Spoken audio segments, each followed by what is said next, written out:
Engineering drawing RGP भाई इतने सारे क्वेश्चंस डाउट्स एंड पूरा इंस्टा व्हाट्सएप हर तरफ लोगों ने भर रखा है पूरा कि इंजीनियरिंग ड्राइंग कैसे पढ़ना है। प्लस मैथमेटिक्स 2 की मैंने जो लास्ट वीडियो बनाई थी उसमें आई थिंक मैथमेटिक्स 2 से ज़्यादा क्वेश्चंस तो इंजीनियरिंग ड्राइंग से रिलेटेड हैं। बहुत सारे स्टूडेंट्स ने बिल्कुल पढ़ाई नहीं की इंजीनियरिंग ड्राइंग की, एकदम ज़ीरो लेवल पे हैं अभी। और कैसे पढ़ना है, क्या टॉपिक्स पढ़ने हैं, क्या क्वेश्चंस होंगे, किस स्ट्रेटजी के हिसाब से पढ़ना है कि तुरंत पेपर निकल जाए और इंजीनियरिंग ड्राइंग फंसना नहीं चाहिए, क्योंकि बहुत इंपॉर्टेंट टॉपिक होता है, बहुत इंपॉर्टेंट सब्जेक्ट होता है एक तरह से। जहाँ मुझे इतने सारे स्टूडेंट्स मिल रहे हैं कि इंजीनियरिंग ड्राइंग समझ में नहीं आ रहा है, बिल्कुल भी एकदम ज़ीरो है, वहाँ मुझे ऐसे भी स्टूडेंट्स मिल रहे हैं। अभी फ़िलहाल मेरे को 10-15 ऐसे स्टूडेंट्स रिसेंटली लास्ट वीक मिल गए जिन्होंने बोला कि उनकी इंजीनियरिंग ड्राइंग पूरी अच्छे से निकल गई है just because of that videos जो मैंने बनाई है पिछले सेमेस्टर में। उनके पिछले सेमेस्टर में ईडी था एंड उन्होंने लाइक 2-3 वीडियोज़ मैंने बनाई थी ईडी की, उन्होंने उन्हीं को बस देख के पढ़ाई की थी और डेफिनेटली अच्छे मार्क्स से पास हो चुके हैं। तो बहुत बार मैं पुरानी वीडियोज़ में बोल चुका हूँ कि लाइक जो मैंने ऑलरेडी अपलोड की हैं वीडियोज़ लाइक मैथमेटिक्स 2 की, ईडी की, वो सब वीडियोज़ देखा करो क्योंकि वो सिलेबस चेंज नहीं हुआ है, सिलेबस वही है और उसमें बहुत इंपॉर्टेंट टॉपिक्स थे, ठीक है। बट फ़िलहाल मैंने क्या किया, जितनी मैंने वीडियोज़ बनाई थी ना पिछले सेमेस्टर में पूरा अच्छे से रिसर्च करके, मैंने इस बार और थोड़ा सा अच्छे से ध्यान दिया, सारे जो प्रीवियस ईयर क्वेश्चन है मैंने उसको और एनालाइज़ किया अच्छे से। एंड इस बार अपने पास बहुत ही इंपॉर्टेंट टॉपिक्स है, बहुत इंपॉर्टेंट क्वेश्चंस हैं। पिछली वीडियो जो मैंने बनाई थी ईडी की, उन्हीं को मैंने पहले चेक किया और उसमें बहुत इंपॉर्टेंट टॉपिक्स थे, पहले उनके टॉपिक्स को ही रिपीट करते हैं। अच्छे से बता दे रहा हूँ कि कौन कौन से टॉपिक्स पिछली बार आए थे और कन्फर्म है कि जो हर बार आते हैं, और उसके बाद बता रहा हूँ कैसे पढ़ना है, ठीक है। सबसे पहले थैंक यू सो मच, क्योंकि अभी 6 मंथ होने को है मेरे चैनल को स्टार्ट किए हुए हैं। 6 मंथ में तुम लोगों ने 1 मिलियन व्यूज़ करा दिए हैं। लाइक लिटरली इस चैनल पे टोटल ओवरऑल 1 मिलियन व्यूज़ हो चुके हैं, 10 लाख इन 6 मंथ्स। थैंक यू, दिल से थैंक यू सो मच। बहुत खुश हूँ। इवन मैंने स्टूडियो के लिए लाइक बहुत ही प्यारा सा कैमरा ख़रीदा हुआ है, मेरा ड्रीम कैमरा एक तरह से वो हो सकते हैं, सामने रखा हुआ है बट अभी नहीं दिखाऊंगा। उसका प्रॉपर सेटअप कर लूँ, मैंने एक दूसरा स्टूडियो ही बनाया हुआ है, तो ये सब कर लूँ मैं, क्योंकि जो तुम लोगों के सेकंड सेमेस्टर की वीडियोज़ आएंगी ना लगातार, हर एक सब्जेक्ट के लिए इंपॉर्टेंट टॉपिक्स होंगे और फिर जो सारी पढ़ाने वाली वीडियोज़ आएंगी, सब वीडियोज़ उस कैमरा के थ्रू बहुत ही तगड़े वे में आएंगी। वेट करो, थोड़ा इंतज़ार करो, सब कुछ मिलेगा। फ़िलहाल ये है कि इंजीनियरिंग ड्राइंग का प्रॉपर सिलेबस कैसे पढ़ना है, क्या पढ़ना है, कौन कौन से टॉपिक्स की प्रिपरेशन करनी है, उसके लिए कॉपी और पेन लेके अभी बैठ जाओ। फिर से बता रहा हूँ, कॉपी और पेन लेके बैठ जाओ, जो बोल रहा हूँ लिखते चलो, ठीक है। सबसे ऊपर हेडिंग डालो engineering drawing RGP second semester, और बात करें कि कौन से टॉपिक्स पढ़ने हैं उसमें। मैं ऑलमोस्ट 7 टॉपिक्स बताऊँगा, लिटरली 7 टॉपिक्स, और उसी में इंजीनियरिंग ड्राइंग क्लियर हो जाएगा। तुमने बिल्कुल सही सुना, 7 टॉपिक्स तुमको पढ़ने हैं। जो बता रहा हूँ, जैसे बता रहा हूँ उस हिसाब से पढ़ने हैं। जिसको सबसे पहले रखूँगा उसको सबसे पहले पढ़ना है, जिसको सबसे एंड पे रखूँगा उसको सबसे एंड में पढ़ना है। और ये 7 टॉपिक्स पढ़ लोगे तो फिर सोचना ही नहीं तुमको इंजीनियरिंग ड्राइंग का, बहुत ही ईजी वे में निकल जाएगा। पढ़ना कैसे सब कुछ बताऊँगा, ठीक है। सबसे पहले स्केल्स बहुत इंपॉर्टेंट होते हैं, हर साल कंफर्म होते हैं 14 मार्क्स कंफर्म होते हैं, ठीक है। 100% कंफर्म होते हैं कि स्केल से क्वेश्चंस आते हैं। स्केल्स में डायगोनल स्केल बनाने के लिए आ जाएगा, वर्नियर स्केल बनाने के लिए आ जाएगा, प्लेन स्केल बनाने के लिए आ जाएगा, ठीक है।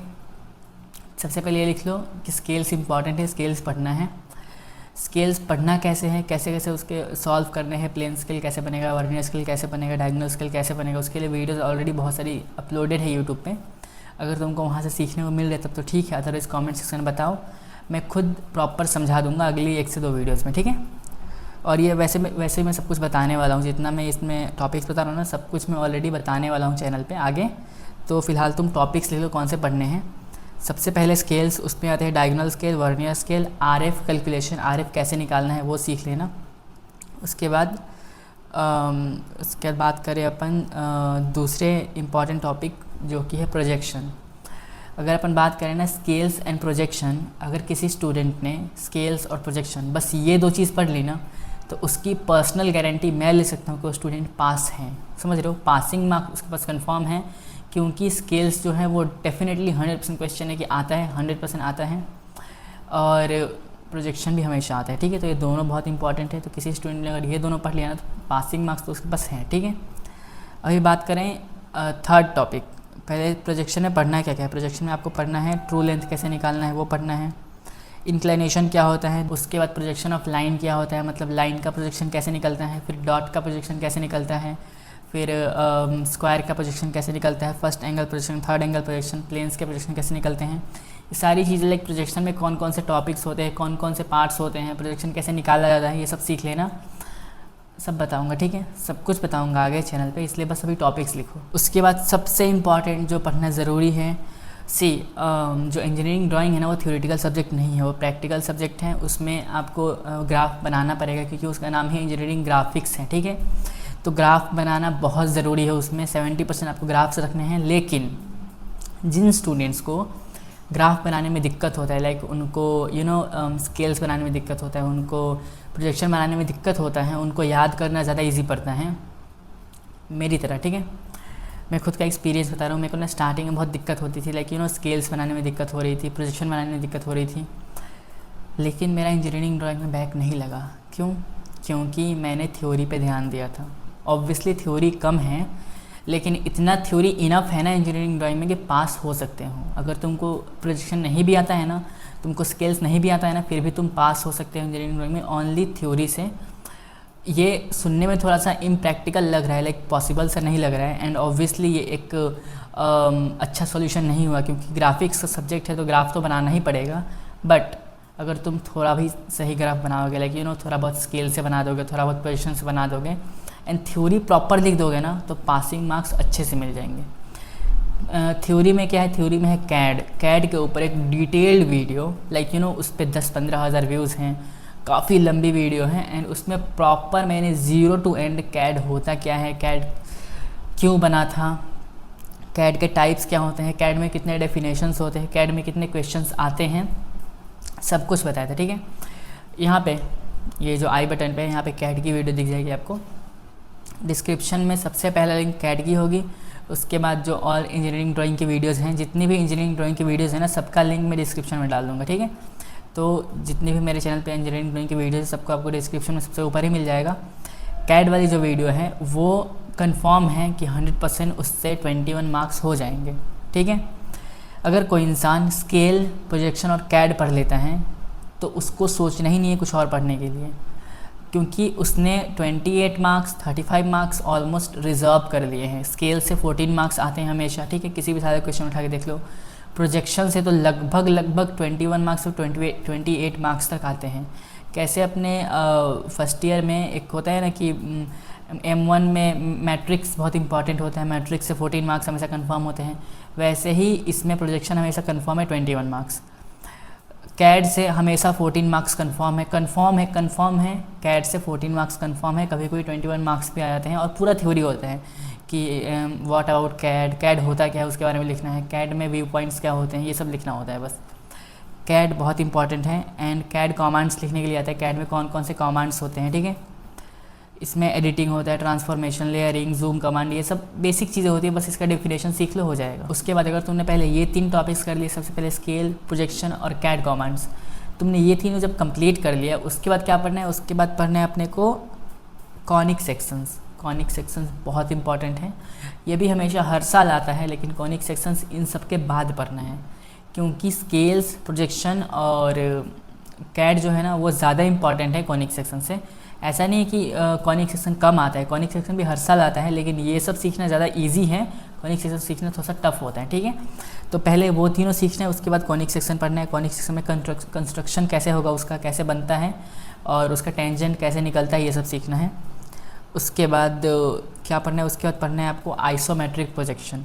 प्रोजेक्शन एक प्लेन प्रोजेक्शन अलग होता है, जिसमें प्लेन का प्रोजेक्शन निकालते हैं, डॉट का प्रोजेक्शन निकालते हैं, फिर लाइन का प्रोजेक्शन निकालते हैं, वो सब अलग हो गया। एक होता है उसका एडवांस वर्जन जो होता है आइसोमेट्रिक प्रोजेक्शन क्या होता है, ऑर्थोग्राफिक प्रोजेक्शन क्या होता है, ये भी हमेशा कंफर्म होता है। तो ऑर्थोग्राफिक एंड आइसोमेट्रिक प्रोजेक्शन थोड़े से अपर लेवल के होते हैं, तो इसको थोड़ा सा एंड पे रखना। उसके बाद एक टॉपिक आता है जो कि हर साल आता है, जैसे होता है 3D मॉडलिंग, लगभग हर साल ही आ जाता है 3D मॉडलिंग, बट ये कैड के अंदर ही आता है। कैड के अंदर ये टॉपिक आता है 3D मॉडलिंग कैसे होता है। कुछ कॉमन टॉपिक्स जो कि हर साल आ रहे हैं, ठीक है, कितनी बार आ रहे हैं हर साल, और मतलब लास्ट 6 साल 7 साल में कितनी बार अपीयर हो चुके हैं, वो मैंने लिखा हुआ है यहाँ पे, ठीक है, देखना। लास्ट 6 साल के मैंने क्वेश्चंस देखे, सबसे ऊपर कौन सा है? ऑर्थोग्राफिक प्रोजेक्शन, उसके बाद है आइसोमेट्रिक प्रोजेक्शन।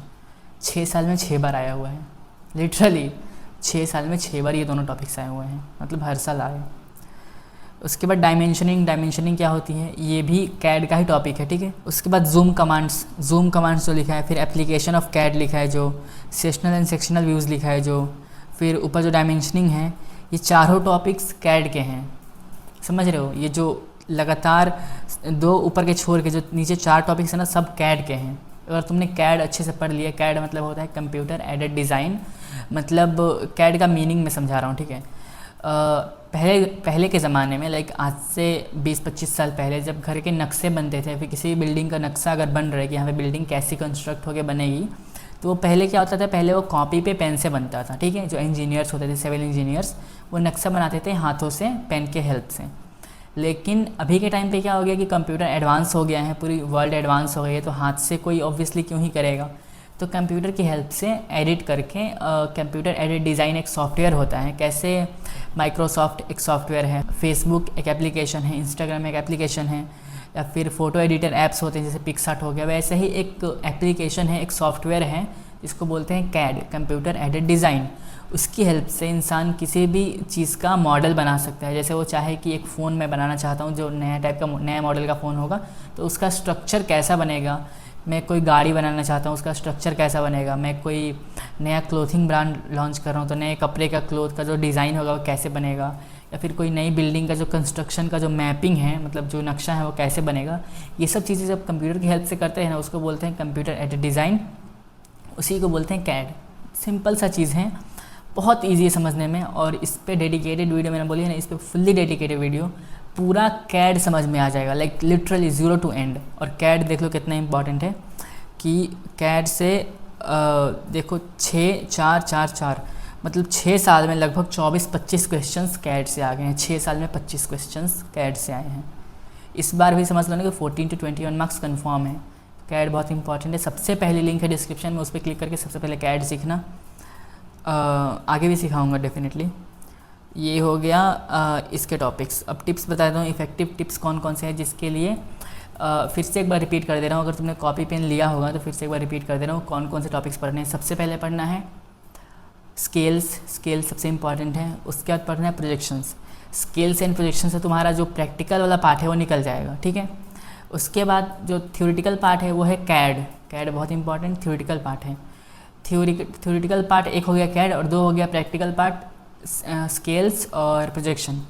ये तीनों मिला के तुम्हारा एक कंफर्म है कि तुम्हारा बैक लगने वाला टेंशन ख़त्म।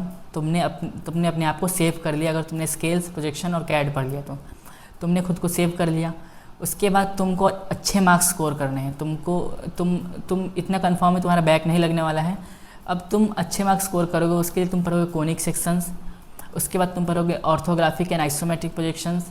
उसके बाद तुम पढ़ोगे 3D मॉडलिंग, या फिर उसी को बोलते हैं कैड का एडवांस वर्जन। तो कैड ही पढ़ लोगे, काम निकल जाएगा। तो ये कुछ टॉपिक्स मैंने 6 से 7 बताए। आई डोंट थिंक टफ बताए मैंने, बहुत ईजी टॉपिक्स मैंने बताए। और इंजीनियरिंग ड्राइंग इतना बड़ा है ना भाई कि पढ़ते पढ़ते थक जाओगे, ख़त्म नहीं होगा। इतना उसमें लेंदी टॉपिक्स हैं, इतने सारे क्वेश्चंस हैं, इतने बहुत दिमाग ख़राब वाले क्वेश्चंस होते हैं इसमें। लेकिन मैंने तुमको बस इतना बताया जितना ज़रूरी है, 6 से 7। आई डोंट थिंक इसमें इससे ज़्यादा अननेसेसरी जाने की ज़रूरत है। इतने कम टॉपिक्स बताया, अगर इसमें भी किसी का बैक लग रहा है, इसमें भी किसी को समझ में नहीं आ रहा है, तो फिर भाई उसकी रिस्पॉन्सिबिलिटी आपकी खुद की होगी, क्योंकि इतने कम टॉपिक्स कोई नहीं बताता, ठीक है। कोई भी आपको 10+ टॉपिक्स ही बताएगा पढ़ने के लिए। मैंने 5 से 6 बताएं, इसको ही पढ़ लोगे काम हो जाएगा। बट अब बता रहा हूँ मैं पढ़ना कैसे है, ठीक है। सबसे पहले अभी से फोकस करना है। अभी लगभग 20 दिन टाइम है ना एग्ज़ाम्स में। फोकस करना है ग्राफ्स बनाने पे। ग्राफ्स, आपके कर्व्स कैसे निकल रहे हैं। आप जब भी परकाल की हेल्प से या फिर पेंसिल की हेल्प से, स्केल की हेल्प से जब भी कोई ग्राफ बनाते हो तो प्रॉपर वो निकल रहा है कि नहीं। पेंसिल्स आप समझो कौन से टाइप के पेंसिल्स होते हैं। इसमें 3 टाइप के पेंसिल्स होते हैं। कौन कौन से पेंसिल्स होते हैं, कैसे कैसे ड्राइंग बनाना है, ये सब सीखो। हाथ बैठा उस पर, क्योंकि मेन जो इंपॉर्टेंट टिप है, क्योंकि ग्राफिक्स का सब्जेक्ट है। ऑब्वियसली अगर मान लो तुमको कोई क्वेश्चन नहीं भी आता है, तुमको थोड़ा बहुत उसमें आता है, थोड़ा बहुत नहीं आ रहा है, या फिर मान लो तुमको 5% आ रहा है, 95% नहीं आ रहा है, लेकिन अगर तुमने एक अच्छा सुंदर सा ग्राफ बनाया ना, कोई भी उसको काटने से पहले ना कुछ मार्क्स दे देता है। अगर तुमने हाथ से ऐसे ही खींच दिया, उसका कोई सर पैर ही नहीं दिख रहा है, ग्राफ में बना क्या है, तुमने ऐसे ही कुछ खींच दिया है, तो देखने वाला भी तुमको मार्क्स नहीं देगा। गलत हो चाहे सही हो, सही भी होगा तभी मार्क्स काट देगा। लेकिन अगर तुम्हारा मार्क्स तुम्हारे उसमें बिल्कुल ही गलत है, पूरा क्वेश्चन ही गलत है, लेकिन तुम्हारे अगर ग्राफ्स अच्छे बने हैं ना, सुंदर ग्राफ्स है अगर, तो डेफिनेटली कुछ ना कुछ मार्क्स दे देगा। तो उस कंडीशन में जब कोई क्वेश्चन नहीं आ रहा है फिर भी कैसे मार्क्स लेने हैं, उसके लिए ग्राफ्स सुंदर होने चाहिए। ग्राफ्स सुंदर तभी बनेंगे जब हमारे हाथ क्लियर बैठे रहेंगे पेंसिल्स पे, स्केल्स पे। तो प्रॉपर उसकी प्रैक्टिस करो। और डेफिनेटली आगे की वीडियोज़ में ट्राई करूँगा कि स्केल्स खुद से पढ़ा दूँ, प्रोजेक्शन खुद से पढ़ा दूँ, कैड खुद से पढ़ा दूँ, कॉनिक सेक्शन खुद से बनवा दूँ। एंड इतना इनफ है। आई थिंक मैंने 4 ही नहीं, एक है ऑर्थोग्राफिक एंड आइसोमेट्रिक प्रोजेक्शंस, 5 मैंने तुमको 5 ही टॉपिक बोले हैं भाई। बस अब ये मत बोलना कि भैया ये 5 टॉपिक नहीं 5 यूनिट है तो 5 यूनिट ही, लेकिन इजी है, ज़्यादा टफ नहीं है, ठीक है। एक और बहुत इंपॉर्टेंट बात, बहुत सारे स्टूडेंट्स बोलते हैं कि क्या स्टेप मार्किंग होती है आरजीपीवी में, क्योंकि जैसे दूसरे सब्जेक्ट्स होते हैं, जैसे मान लो बीसीई हो गया, बीएमई हो गया, इंग्लिश हो गया, उसमें क्या होता है कि मान लो हमने आधा सॉल्व किया तो आधा तो मार्क्स मिलेगा। लेकिन अगर ग्राफ बनाया हम लोगों ने, आधा ग्राफ बनाया, या फिर थ्योरी में हम लोगों ने आधे स्टेप्स लिखे थे, क्या उसके मार्क्स मिलेंगे? या फिर अगर गलत ग्राफ बनाया, थोड़ा बहुत सही तो थोड़ा बहुत गलत है, तो क्या उसके मार्क्स मिलेंगे? डेफिनेटली मिलेंगे, क्योंकि आरजीपी में स्टेप मार्किंग होती है। जैसे मान लो कोई भी क्वेश्चन है, उसको क्या करते हैं 7 पार्ट्स में डिवाइड कर देते हैं, और तुम्हारा अगर आधा सही है तो तुमको 3 मार्क्स देंगे, तुमको अगर आधा थोड़ा ज़्यादा सही है तुमको 4 मार्क्स देंगे। लेकिन स्टेप मार्किंग होती है आरजीपी में, ऐसा नहीं कि तुम्हारा थोड़ा सा गलत है तो पूरा क्वेश्चन कट जाएगा, जितना सही होगा उतने मार्क्स मिलेंगे, ठीक है। तो कुछ ना कुछ करके ही आना है। एंड आई होप तुम्हारे सारे डाउट्स, ऑलमोस्ट डाउट क्लियर हो गए होंगे। बट स्टिल कोई भी डाउट, कोई भी कन्फ्यूज़न रह गया तो मुझे डायरेक्टली इंस्टा पे पूछ सकते हो, या फिर डायरेक्टली मुझे कमेंट सेक्शन में पूछ लो। एंड ये इंजीनियरिंग ड्राइंग का आखिरी वीडियो नहीं है, इसमें और भी बहुत सारी वीडियोज़ आएंगी इंजीनियरिंग ड्राइंग से रिलेटेड, कैसे पढ़ना है, क्या पढ़ना है, अभी और भी बहुत एक्सपेंडेड टॉपिक्स आएंगे। ये तो बस वो था कि जितना मैंने अभी बताया ना, जितने मैंने टॉपिक्स लिखवाए अभी, इनको पढ़ना ही पढ़ना है, इसमें कोई कॉम्प्रोमाइज़ नहीं हो सकता। जितना कम मैंने बताया इतना तो पढ़ना ही पढ़ना है, इसमें कोई कॉम्प्रोमाइज़ नहीं है।